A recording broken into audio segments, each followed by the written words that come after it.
በስመ አብ ወወልድ ወመንፈስ ቅዱስ አሃዱ አምላክ አሜን። ውድ ወላጆችና ሕፃናት እንኳን ወደ ተዋሕዶ የመጽሐፍ ቅዱስ ጥናትና የመጽሐፍ ቅዱስ ታሪክን ወደምንማማርበት የዩቲዩብ ቻናላችን በሰላም መጣችሁ። ስለመጣችሁ እጅግ በጣም ደስ ብሎናል። እኛም ደግሞ በጣም የሚያምር እጅግ በጣም ደስ የሚል ታሪክ ለእናንተ ዛሬ አዘጋጅተናል። ስለዚህ ሁላችሁም ወሬ ሳታዩ ምን ሳትሉ ቀጥታ የሚነገራችሁ ነገር እንድትሰሙ፣ ከሰማችሁ በኋላ ደግሞ የሰማችሁትን ለወላጆቻችሁ ለጓደኞቻችሁ እንድትነግሯቸው። እሺ ጎበዞች፣ ያንን ካደረጋችሁ የሰማችሁትን በደንብ ካስታወሳችሁ ጎበዝ ናችሁ። ሌላ ጊዜም ደግሞ ሌላ የመጽሐፍ ቅዱስ ታሪክ እነግራችኋለን ማለት ነው። ግን ሰነፎች ከሆናችሁና የተነገራችሁን የምትረሱ ከሆነ ሌላ መጽሐፍ ቅዱስ ታሪክ እኔ አልነግራችሁም። ስለዚህ ዛሬ የምነግራችሁ የመጽሐፍ ቅዱስ ታሪክ እጅግ በጣም የሚያምር ነው፣ ደስ የሚል ነው። ይህ ታሪክ ምን እንደሆነ እንገራችሁ። ስለ አዳምና ስለ ሔዋን ይሆናል። ምን መሰላችሁ? በድሮ ድሮ ድሮ ድሮ ዘመን ማለት ነው ምድር ባዶ ነበረች። ምንም ነገር አልነበራትም። እግዚአብሔርም ምድር ባዶ የሆነበረች ምድር ላይ ፍጥረታትን መፍጠርን አሰበ። ነገር ግን እግዚአብሔርም ፍጥረታትን ከመፍጠሩ በፊት በምድር ላይ ሰዎች አልነበሩም፣ እንስሳት አልነበሩም፣ እጽዋትና ዛፎች ምናምን አልነበሩም፣ ወንዞች አልነበሩም፣ ሐይቆች አልነበሩም፣ ሰማይ አልነበረም፣ ምንም አልነበረም። መላእክት ራሱ አልነበሩም። እግዚአብሔርም እዚች ባዶ ለነበረች ምድር ላይ ፍጥረታትን መፍጠርን አሰበና ፍጥረታትን መፍጠር ጀመረ።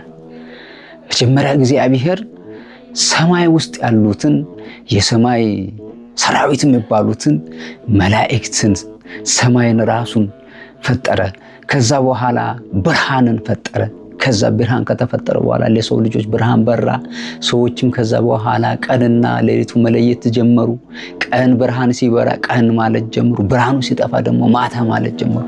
እና ይህንን ሰዎች ቀንና ማታ ማለት የጀመሩት ራሱ ምድር ምንድነው ብርሃን ከተፈጠረ በኋላ ነው ማለት ነው። እናም እግዚአብሔር ከዛ ምን ፈጠረ? ባህርን ፈጠረ። ከዛ በኋላ እንስሶችን ፈጠረ። ከዛ በኋላ አራዊቱን እጽዋቱን ሁሉ ፈጠረ ማለት ነው። ከዛ እግዚአብሔር ሰማይ ላይ እንድታበራ ፀሐይን፣ ጨረቃን፣ ከዋክብትን እግዚአብሔር ፈጠረ። በአጠቃላይ እግዚአብሔር በሰማይ ያሉ ፀሐይን፣ ጨረቃን፣ ከዋክብትን፣ መላእክትን፣ ሰማይን ራሱን ከዛ ደግሞ ብርሃኑ ሁሉ ፈጠረ።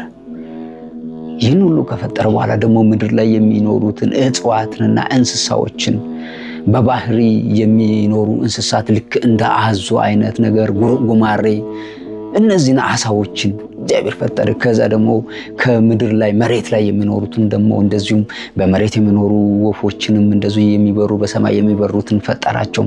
ከዛ በኋላ ላሞችና ከብቶች እንደዚሁ አህያዎች ሁሉ ፈረስ ሁሉ እግዚአብሔር ፈጠራቸው። ይህን ሁሉ ከፈጠረ በኋላ እግዚአብሔር በምድር ላይ ያሉትን በሰማይ የሚኖሩትን ምድር መሬት ላይ የሚኖሩትን በጥልቁ ባህር ውስጥ የሚኖሩትን ሁሉ እግዚአብሔር ከፈጠረ በኋላ የፍጥረታት ሁሉ መጨረሻ ላይ እግዚአብሔር አዳምና ሔዋንን መፍጠርን አሰበ ማለት ነው።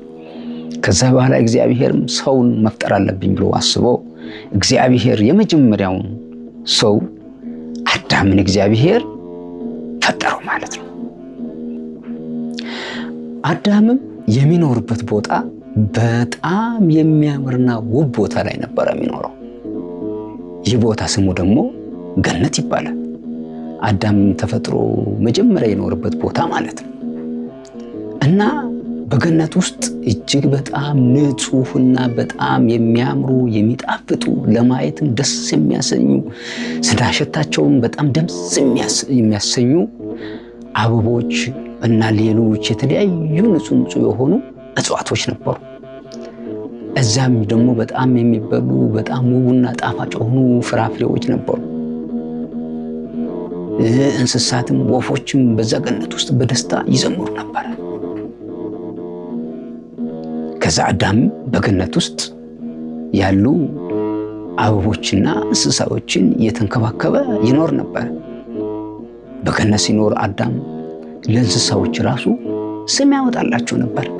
አንዱን ቀጭኔ፣ አንዱን አህያ፣ አንዱን ደግሞ አንበሳ፣ ሌላው እንዲሁ ውሻ፣ ሌላው ደግሞ ዶሮ፣ ሌላ ደግሞ ጭልፊት፣ ሌሎችን የእንስሳዎችን ስም ሁሉ አዳም ያወጣላቸው ነበር ስማቸው። እንዲሁም የእንስሳዎችን ስም ሁሉ ያውቅ ነበር። እንስሳዎችን በስማቸው ይጠራ ነበር። እንስሳዎችም ደግሞ አዳም ጋር ይመጡ ነበር። ሲጠራቸው በስማቸው ሲጠራ ሁሉም በስማቸውን አውቀው ይመጡ ነበር። አዳም ከእንስሳዎቹ ጋር ይነጋገር ነበር በድሮ ጊዜ። አሁን እኮ ነው እንስሳዎችና ሰው መግባባት ያቆሙት። እሺ አሁን ነው እንስሳዎች ከሰው ጋር መግባባት ያቆሙት። ሰው የሚናገረውን የማይሰሙት፣ ሰውም ሲጠራቸውም የማያውቁት። ድሮ ግን ከሰው ጋር በደንብ አድርገው ይነጋገሩ ነበር። ስማቸው ሲጠራም ይመጡ ነበር። አዳምም ሁሉንም በስማቸው ይጠራቸው ነበር። ከዚያም ግን እግዚአብሔር አዳምን ሲያየው አዳም ለብቻው ነበር። ብቻው እንስሳዎች ሁሉ ወንድና ሴት የሆኑ ሁሉም በየወገናቸው በየአይነታቸው ሲጫወቱ ሲደሰቱ፣ አዳም ግን ብቻውን ነበረ። ከሱ ጋር ሌላ ሰው አልነበረ። እግዚአብሔርም ይህንን አይቶ አዳምማ ብቻው መሆን የለበትም፣ ከሱ ጋር የምትጫወት፣ ከሱ ጋር የምትዝናና፣ እሱን የምትረዳው፣ አብራው የምትሆን ሌላ አንድ ሰውማ መፍጠር አለብን አለና እግዚአብሔር አዳም ላይ ኃይለኛ እንቅልፍ ጣለበት። አዳም ላይ ኃይለኛ እንቅልፍ ከጣለ በኋላ እግዚአብሔር ከአዳም ጎን አንድ አጥንት ወሰደና ሌላ ሴት ፈጠረ። በጣም የምታምር በጣም ቆንጆዬ ሴት ፈጠረ። ከዛ በኋላ አዳም ከእንቅልፉ ሲነሳ ያችን ሴት ከጎኑ ሲያገኝ በጣም ደስ አለው፣ ተደሰተ አዳም። ከዛ በኋላ ይችን ሴት ውብ የሆነችውን ሴት ስሟንማ ሔዋን ነው ምላት አለና ስሟን ሔዋን ብሎ ስም ሰየመላት ለሷ። ከዛ በኋላ እግዚአብሔርም ሔዋንና አዳምን በጣም ይወዳቸው ነበረ። በገነት ውስጥ ያሉ ዛፎችንና አትክልቶችን እንስሳዎችንም ሁሉንም የወደዳችሁትን ብሉ፣ የሚጠጣውን ጠጡ፣ ምንም እንዳይቸግራችሁ እግዚአብሔር ሁሉን ነገር እንደፈለጉ እንዲጠቀሙ እግዚአብሔር ለአዳምና ለሔዋን ፈቀደላቸው። እነሱም ደስ እያላቸው በገነት ውስጥ ካለው ፍራፍሬ አፕሉንም፣ ሙዙንም፣ ማንጎውንም ሌላውንም ሁሉ የተገኘውን እየበሉ በጣም ደስ እያላቸው በዛ በጣም ለምለምና አረንጓዴ በሆነው ገነት ይኖሩ ነበረ። አንድ ቀን ግን እግዚአብሔር ምን አለ መሰላችሁ? እዚህ ገነት ውስጥ ያለውን ዛፍ ሁሉ እንደፈለጋችሁ ብሉ፣ በገነት ውስጥ ያለውን ነገር ሁሉ እንደፈለጋችሁ ብሉ፣ ጠጡ፣ ምንም እንዳይቸግራችሁ። ነገር ግን አንድ ዛፍ አለች፣ እሷን ግን እንዳትበሉ። እሷን ከበላችሁ ከኔ ጋር ትጣላላችሁ። እሷን መብላት ክልክል ነው ብሎ በኃይለኛው አስጠንቅቆ ነገራችሁ። ነገር ግን ይህንን እግዚአብሔር አስጠንቅቆ ነግሯቸው እያለ አንድ ቀን ተንኮለኛ እባብ መጣ።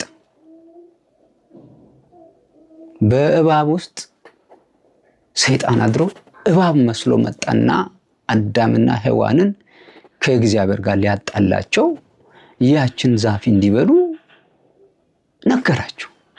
ከዛ ጋር አዳም ጋር መጣና አዳም ሆይ የሰማይና የምድር ንጉሥ አንተ እንዴት ነህ ምናምን ስለው አዳም አይ እኔ የሰማይና የምድር ንጉሥ አይደለሁም፣ የሰማይና የምድር ንጉሥማ እግዚአብሔር ነው አለው። ከዛ በኋላ አዳምን ማታለል ፈልጎ አልሆነለትምና ወደ ሔዋን ሄደና ደግሞ ሞከረ። ሔዋን እመቤታችን የሰማይና የምድር ንግሥት ምናምን ስላት ሔዋን ደስ አላትና ከሱ ጋር ማውራት ጀመረች። ከዛ ስታወራ ሰይጣንም ቀረብ ብሏል። እናንተ ግን እግዚአብሔር የሚባለው አምላካችሁ ለምንድን ነው እዚህ ገነት ውስጥ ይሄን ሁሉ ዛፍ የሞላውን ብሉ ምናምን ብሏችሁ እችን አንዷን ዛፍ እንዴት ይከለክላችኋል? ቢጠላችሁ ነው እንጂ እናንተ እኮ እንደሱ አዋቂ እንዳትሆኑ እንደሱ እናንተ አምላክ እንዳትሆኑ ብሎ ነው እንጂ እየከለከላችሁ እናንተ ብልጥ ነው እንጂ እቺን ዛፍ ብሉ ምናምን ብሎ ሔዋንን መከራት። ከዛ ሔዋንም አሃ ብላ አሰበች። እውነትም ይገርማል እሱ ሁሉ ዛፍ እንድንበላ ፈቅዶ እቺን አንዷ ዛፍ አትብሉ ያለን ለካ እሱኛ እንደሱ አዋቂ እንዳንሆን ነው ብላ አሰበችና ያችን ዛፍ ቀንጥሳ ከዛች ዛፍ ላይ ፍሬዋን በላች። ከዛ በኋላ ሔዋን ደግሞ ለአዳም ወስዳ አጎረሰችው።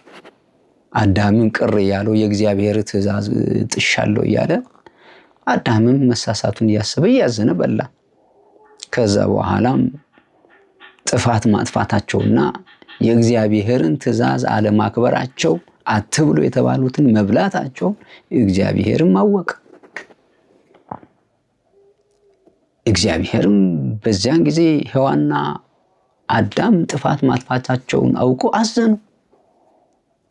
ከዛ በኋላ ጥፋት ማጥፋታቸውን አውቀው እግዚአብሔር ያላቸውን ሰምተው ትእዛዙን ባለመጠበቃቸው በጣም ደንግጠውና አዝነው በገነት ዛፍ ስር ተደበቁ።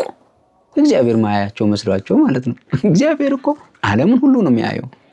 እግዚአብሔር ዓለምን ሁሉ ነው የሚያየው። እሱ ማያየው ነገር የለም። ምክንያቱም ዓለምን የፈጠረ እግዚአብሔር አይደል? ስለዚህ እግዚአብሔር ዓለምን ፈጥሮ እንዴት ነው ዓለምን ማያየው? እነሱ ያው ፈርተውን ስለነበረ የገነት ዛፍ ውስጥ አንዱ ላይ ሄዶ አንዱ ዛፍ ውስጥ ውሽቅ ብለው ተደበቁ። እግዚአብሔርም ሰው እንደሚራመድ አይነት ድምፁን የእግሩ ድምፅ ሲራመድ እየተሰማ መጣ ወደ ገነቱ፣ እነሱ ወደ አዳም።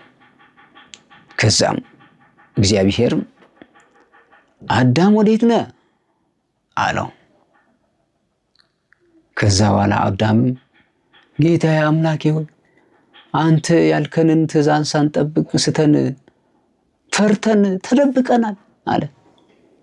ከዛ በኋላ እግዚአብሔር ማን ነው አትብሉ ያላችሁትን የተባላችሁትን ብሉ ያላችሁ ብሎ ጠየቃቸው።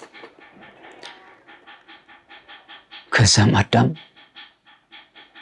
አንተ ጠብቃት ብለህ አብራኝ የምትኖረው ሴት ሔዋን አሳሳተችኝ አለ። ያው ሔዋን አሳሳተችኝ ብል ጥፋቱ ይቀራል? ጥፋት ነው አይደል? የተነገረንን ቃል መስማት ነው እንጂ እንትና እንዲህ ብሎኝ ነው፣ እንትና እንደዚህ አድርጎልኝ ነው፣ እንትና እንደዚህ ያደርግልሃለሁ ብሎኝ ነው ማለት አይሰራም አይደል? እንደዚህ አታድርጉ ተብላችሁ የተነገራችሁትን ትእዛዝ ማክበርን ነው እንጂ ያ የነገራችሁ ሰው ሌላ ትእዛዝ እስከሚነግራችሁ ድረስ ወይም እስከሚፈቅድላችሁ ድረስ መጠበቅ ነው እንጂ ሌላ ሰው መጥቶ ሲያሳስታችሁ ተሳስታችሁ ከዛ በኋላ እንትና አሳስታኝ ነው ማለት ይቻላል?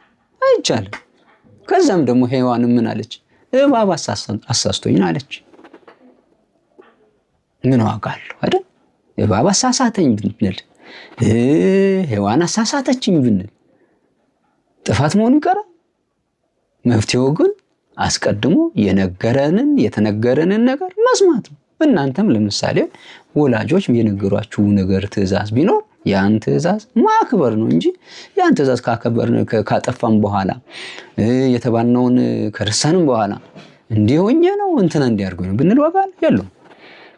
ከዛ እግዚአብሔርም ሁለቱም ያሉትን ሰማቸውና ከዛ በኋላ እባብንም ከዛሬ ጀምሮ አንተ ከምድር እንስሳት ሁሉ እየተረገምክ ትሆናለህ። እነሱን ስላሳሳታቸው ማለት ነው። አንተ ከምድር እንስሶች ሁሉ የተረገምክ ትሆናለህ። አፈር ልሰህ ትኖራለህ። ደግሞ ከዚህ በኋላ በእግር አትሄድም፣ በደረት እየተንፋቀክ ነው የምትሄደው ብሎ እግዚአብሔር እባብን ረገመው። በነገራችን ላይ እባብ እኮ ድሮ እግር ነበረው ታውቃላችሁ? ነበረ እኮ እግር። ከዛ በኋላ ግን የእግዚአብሔርን ሕግ ባለማክበሩ አዳምና ሔዋንን በማሳሳቱ ተንኮለኛ በመሆኑ እግዚአብሔር እባብን እግርን ነሳው ማለት ነው። እግር እንዳይኖር አደረገው። ከዛ በኋላ እባብ ድሮ በእግሩ ይሄድ የነበረው እግዚአብሔር ስለቀጣው በደረቱ እየተሳበ መሄድ ጀመረ ማለት ነው። ከዛ በኋላ እግዚአብሔር አዳምንና ሔዋንንም ተቆጣቸው። አዳምንም እኔ ላንተ የነገርኩህን ትተህ ሚስት ያለችህን ትእዛዝ ሰምተሃልና አንተም ትቀጣለህ፣ ከገነት ትባረራለህ አለው። ሔዋንንም እንደዚሁ የእባብን ቃል ሰምተሻል፣ እኔ የነገርኩሽን እኔ አባታችሁ የነገርኩት ትእዛዝ እያለ የሰይጣንን ድምፅ ትሰማላችሁ፣ ስለዚህ ሁለታችሁም ከዛሬ በኋላ በገነት ተባራችኋል አላቸው እግዚአብሔር። ከዛ በኋላ አዳምና ሔዋን ከዛ በጣም ከምታምረው እጅግ በጣም ውብ ከሆነችው መዓዛዋ ሽታዋ በጣም ጠረኗ ደስ ከምትለው ከእግዚአብሔር ጋር ከሚኖሩበት ገነት አዳምና ሔዋን ተባረሩና ወደ ምድር ዛሬ ወደ ምንኖርባት ምድር ተወረወሩ ማለት ነው። እግዚአብሔርም አዳምና ሔዋን ተመልሶ ገነት እንዳይገቡ ኪሩቤል ሰይፍ ይዞ በር ላይ እንዲቆም አዘዘ። ከዛሬ ጀምሮ ከእናንተ ጋር ተጣልቻለሁ አለ። እነሱም ከገነት እያለቀሱ ተባረሩ። ከዛ በኋላ አዳምና ሔዋን ከገነት ከተባረሩ በኋላ እያለቀሱ እግዚአብሔርን ይቅርታ እያሉ ሲጠይቁ እግዚአብሔርም ደግሞ በጣም ሰውን ይወድ ነበርና አዳምና ሔዋንን በጣም ነበር የሚወዳቸውና ሲያለቅሱ አይቶ በጣም አዘነላቸው። እነዚህማ ምንም ቢሆን እኔ አይደለሁ የፈጠርኳቸው ልጆች አይደሉም ብሎ እግዚአብሔር ልጆችን ይወዳልና ከዛ በኋላ ለነሱ ይቅርታ አድርግላቸዋልና እግዚአብሔር በቃ እናንተ አንድ ቀን ይቅርታ አድርግላችኋለሁ ብሎ 5500 ዘመን ሰጣቸው ማለት ነው። ግን እስከዛ ድረስ ጥፋታቸውን ስላጠፉ መቀጣት አለባቸው አይደል? ስለዚህ መቀጣት ስላለባቸው 5500 ዓመት እስከሚሆን ድረስ አዳምና ሔዋን ቅጣታቸውን ተቀበሉ። ምድር ላይ ኖሩ ከእግዚአብሔር ጋር ተጣልቶ ማለት ነው። ከመላእክቱ ጋር ሁሉ ተጣልቶ ከእንስሳት ጋር ሁሉ ተጣልቶ እንስሳት ድሮ አዳምና ሔዋን ይወዱ የነበሩት አሁን አዳምና ሔዋን መፍራት ጀመሩ። ምክንያቱም የእግዚአብሔርን ትእዛዝ አላከበሩማ። እግዚአብሔርን እነዚህ ማይፈሩ የእግዚአብሔርን ትእዛዝ የማያከብሩ ምናምን ብሎ ፈርቶ እንስሳትን ፈሯቸው፣ ራቋቸው አዳምና ሔዋን። ከአዳምና ሔዋን ጋር ማውራት ማቆም። ከዛ በኋላ አዳምና ሔዋን በምድር ሲኖሩ እግዚአብሔር የሰጣቸውን ቃል ኪዳን ለመፈጸም በዚህ ጊዜ ቅድም እንደነገርኳችሁ 5500 ዓመት ሲሞላ አድናችኋለሁ፣ ከእናንተ ጋር እታረቃለሁ፣ ከተመለሳችሁ ገነት ትገባላችሁ፣ ከኔ ጋር ትኖራላችሁ ብሎ እግዚአብሔር ቃል ኪዳን ገባላቸው ማለት ነው። ታሪኩ ባጭሩ ይሄ ነው ማለት ነው። ከዛሬው ታሪክ ምንድነው የምንማረው? እግዚአብሔርን መታዘዝ እንዳለብን፣ እግዚአብሔር ያዘዘውን በመጽሐፍ ቅዱስ የተጻፈውን ሁሉ ጊዜ ልናከብር ይገባል ማለት ነው። አባታችሁና እናታችሁን አክብሩ፣ ሰንበትን አክብሩ፣ ቅዳሴውን ማስቀደስ፣ መዝሙሩን መዘመር፣ ለሰዎች መልካም መሆን፣ ሰዎችን መውደድ፣ አባት እናትን መታዘዝ የመሳሰሉ መልካም ነገሮችን ሁሉ ልጆች ስንሆን መፈጸም አለብን ማለት ነው። እንደዚህ ማናደርግ ከሆነ ክፎች ከሆነ እግዚአብሔር አይወደንም ማለት ነው። ስለዚህ አዳምና ሔዋን የእግዚአብሔርን ትእዛዝ ባለማክበራቸው እንደተቀጡ እኛም የእግዚአብሔርን ትእዛዝ ካላከበርን እንቀጣለን ማለት ነው። ስለዚህ ሁሉ ጊዜ የእግዚአብሔርን ትእዛዝ ማክበር፣ የእናት አባቶቻችንን ማክበር፣ ለጓደኞቻችን መልካም መሆን፣ ጓደኞቻችንን መውደድ፣ ጓደኞቻችንን መርዳት፣ መልካም ሰዎች መሆን አለብን ማለት ነው። ስለዚህ ቤተሰቦቻችን የሚያዙንን፣ ትምህርት ቤት መምህራን ደግሞ የሚያዙንን፣ እነ ምስጢር የሚያዙን ሁሉ ማክበር አለብን ማለት ነው። እንደዚህ ማናደርግ ከሆነ ሰዎችም ይቀጡናል፣ እግዚአብሔርም ይቀጣናል ማለት ነው። መጥፎ ከሆነ ጥሩ ከሆነ ደግሞ እግዚአብሔርም ይወደናል፣ ትምህርታችንም ይገባል፣ ሰዎች ሁሉ ይወዱናል፣ ቤተሰቦቻችንን በጣም ይወዳሉ። እናንተም ደግሞ ሽልማት ትሸለማላችሁ ጥሩ ነገር ስትሰሩ። ስለዚህ እንደዛ ማታደርጉ ከሆነ ግን አዳምና ሔዋን እንደተቀጡ ቅጣት አለ ማለት ነው። ከዛ ባሻገር ደግሞ ሌላ የተማርነው ነገር ምንድነው? ሐሰተኞችን አለመስማት፣ ውሸተኞችን አለመስማት ማለት ነው። አዳምና ሔዋን እኮ ከገነት የተባረሩት በምንድነው? እባብን በመስማታቸው፣ ሰይጣንን በመስማታቸው። እግዚአብሔር የነገራቸውን ትተው ሰይጣን የነገራቸውን ውሸት የሆነውን ሐሰት የሆነውን ነገር በመስማታቸው ከእግዚአብሔር ጋር ተጣሉ ማለት ነው። ስለዚህ እግዚአብሔር ያው ብንሳሳትም መልሶ የልጆች ስለሆንን ይወደናልና ይቅር ይለናል። ነገር ግን እንዳንቀጣ ሁሉ ጊዜ ትእዛዙ ልናከብር ይገባል ማለት ነው። የሔዋንና የአዳም ታሪክ ባጭሩ ይሄ ነው ማለት ነው። ስላዳመጣችሁ እናመሰግናለን። ሌላ ጊዜ ደግሞ በሌላ ቪዲዮ እስከምንገናኝ፣ በሌላ ታሪክ እስከምንገናኝ ሁላችሁም ሰላም ቆዩ።